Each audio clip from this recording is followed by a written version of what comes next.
Boom. What's up, everyone? We went to 6 national parks in 5 days. Isn't that crazy? You want to hear about it? Keep watching. Keep watching. And if you couldn't guess, that means we chose Utah to go to because there are like 5 parks in Utah. In the southern part of Utah. And then 1 in the northern part of Arizona. No spoilers as to what it is, so you'll have to keep watching. Yeah, and right now we're watching the sunset at the beach. You're gonna have to be okay with bad lighting because the sunset on the beach is just unbeatable, so. Right. So we drove west to Arches. From Telluride to Arches. That was our first stop. And on the way we stopped at this like spot in the desert and it was so hot, and yeah, the temperature increased by like 20 degrees. We were freezing in Telluride and then we go west like an hour and a half, 2 hours, and it's like it's so hot out. And then people, they were like playing, it was so cool, they were like twirling fire. I don't even know if we took a video, but that's what we remember from that spot. Arches National Park though was crazy. We kind of got up late, so yeah, we got there at like 11 a.m. and it was full. The national park was full, which, you know, we don't complain a lot, but like to complain, we paid for the pass and then they weren't gonna let us go in there. It was crazy. So there's a sign at the park telling us to come back in like 3 to 5 hours. So we left and went to this other spot, which there was also a lot of people there.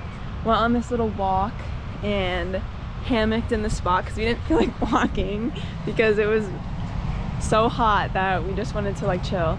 Tash got poison ivy. Yeah, I got really bad poison ivy, and I'm pretty allergic, so it like all over my legs and a little on my arms. Going through it for like 2 weeks after the fact too. But once we got in the park, it was pretty cool, you know. We did a lot of driving because now we were on a time crunch. Try to get to where we're gonna stay the next night before it's too dark, so we kind of just like drove through the park and turned around and then drove back out and stopped at a couple places. And we did do a 3-mile hike to the, well, it wasn't really a hike, a walk to the arch, the Delicate Arch, which, yeah, just like the most famous. If you see pictures of Arches National Park, you're gonna see that arch. It's beautiful. We almost didn't do it, and then I was like, no, we have to, so then we did. Yeah, we did, and it was uphill.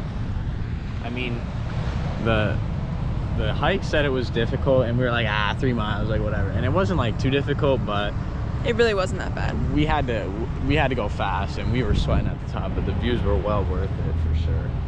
It was just, this part of our journey is so weird because we take so many pictures and so many videos, but like it kind of started to fall apart here because you just couldn't capture any of it. Like no matter what picture you took, what video you took, how you took it, none of it could just like capture the beauty. You have to be there yourself. You really have to be there. And so hopefully we inspire you to travel and go these places one day yourself, or come with us, you know, you never know. Oh yeah, so that night we stayed on some Bureau of Land Management. Yeah, it was just like a trailhead, like a pull off from the road. Right there, and it was so cool though. It was so cool. The moon was out and it was really bright outside and it was so beautiful. We got up at a decent time the next day to go to Canyonlands. And we had an ambitious plan of doing Canyonland National Park and Capitol Reef National Park in the same day, and we were successful. But yeah, Canyonlands was great. We took our overnight oats, which we taught you guys how to make in our day in the life of living the van life in Boulder video. You should check that out if you haven't yet.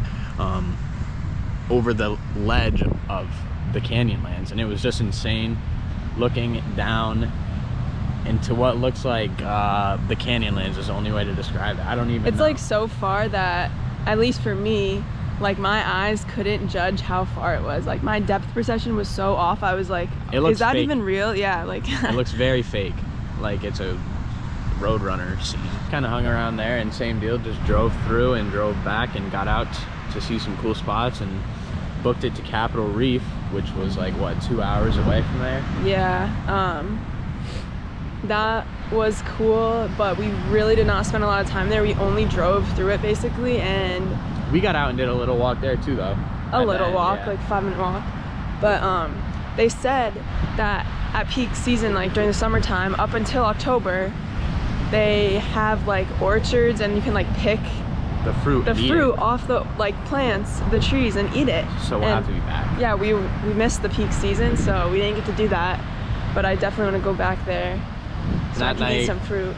we drove to the edge of Bryce Canyon National Park to sleep. We didn't get into the park that night, but we drove there that night to sleep, and it was pretty cold that night.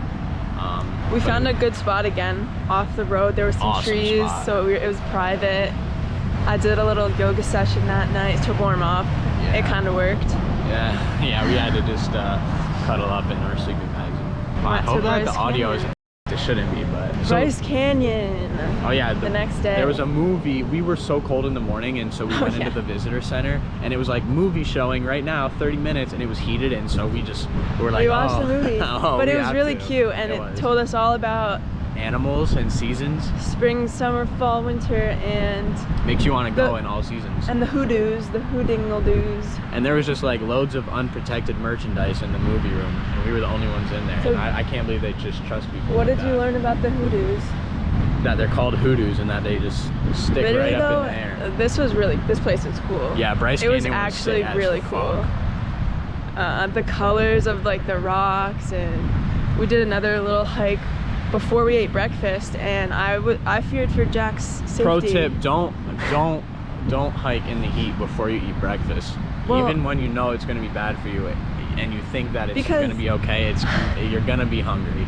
That night though, we stayed at, oh my god, we were celebrating 5 months of dating together without breaking up and killing each other. Okay.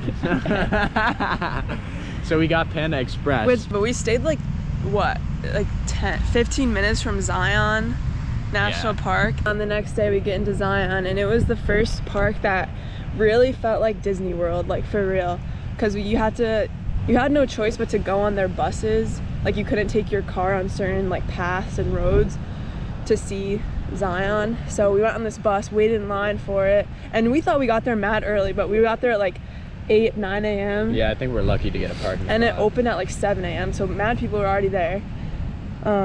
It was beautiful though. It was if you've ever seen Avatar, it was like Pandora. It was that world for real. Yeah, there's a lot of like dark reds and like bright greens, teals almost, and like we went on these hikes to the Emerald Ponds. We saw all 3 of the Emerald Ponds, and the way the light came in was really special. It was so unique. We realized that we kind of had gotten there at just the right moment, because it only lasted for like 3 minutes. Like the sun came through these 2 big rocks and just shone on the pool, and it was just really magical, honestly. Yeah. And again, like any videos or pictures that we put in this video, it won't do it justice at all. Just know that. Hopefully we can inspire you to travel on your own, for real. It's the best thing ever. Yeah, you gotta see it before the world burns before down. the world ends. Anyway, that was like another like 3 or 4 mile hike. Like we were walking a bit, and then we ended up driving a lot that day too to get into Arizona. The roads leaving out of Zion are absolutely insane. I have a screenshot of the Google Maps, and the hairpin turns in this van were so funny, and I just wish that I had like so many more videos, but I was a little focused on not driving off the cliff and dying. Plus we had another 4 hours to go to get to the edge of the Grand Canyon. Yeah, which we made it there that night. So it was dark. Technically, we did 6 parks in 4 days, where we stayed the night outside of the park. Like right outside the park. The next day. Yeah. We went pretty early again, and I have to say, it's pretty grand, you know, the Grand Canyon, but it wasn't like, it didn't ooh me. I wasn't like, and also we had been, like the previous 5 parks all had a very similar feel. Like they're all very different, but like they give a similar vibe. There's a lot of canyons. Yeah, a lot of the canyons. Some of the parks you're on top of the canyon, some of it you're in it, some of it you're on top of one but under another, so they are different that way. I think like the Grand Canyon for me, because it was so like grand, so big, that it just felt like there was just a backdrop, there was just a picture of something. Like I couldn't believe that it was like that big or whatever. Yeah, and talk about Disney World. Oh my god, this place was... Also had to take a bus around everywhere. I don't even understand I don't know how to correctly describe the amusement park vibes that this national park and even a little bit of Zion gave. Almost offensive to nature, honestly. Yeah. I mean, I'm not one to speak on nature's behalf, but by the time we're at the Grand Canyon, we knew that we wanted to keep going that day to Tucson, right? And we knew that in between the Grand Canyon and Tucson was a wonderful city of Flagstaff, Arizona, where we knew that there would be showers at a Planet Fitness. And all we had on our minds, because Tash had not showered since she got poison ivy. I had poison ivy that whole week, and it just kept spreading. And we didn't shower because we were like lazy, or we were worried about other things like going to 6 national parks in 5 days. There weren't really any showers along the way. So. Lesson learned from this video is just throw yourself into some crazy adventure, trust that it'll all work out, and know that as long as your heart's still beating, everything is okay. Oh, boom. Now you can see us. You have to fix your hair. Nah, it's perfect all the time. Okay. Thanks for watching. Bye, guys.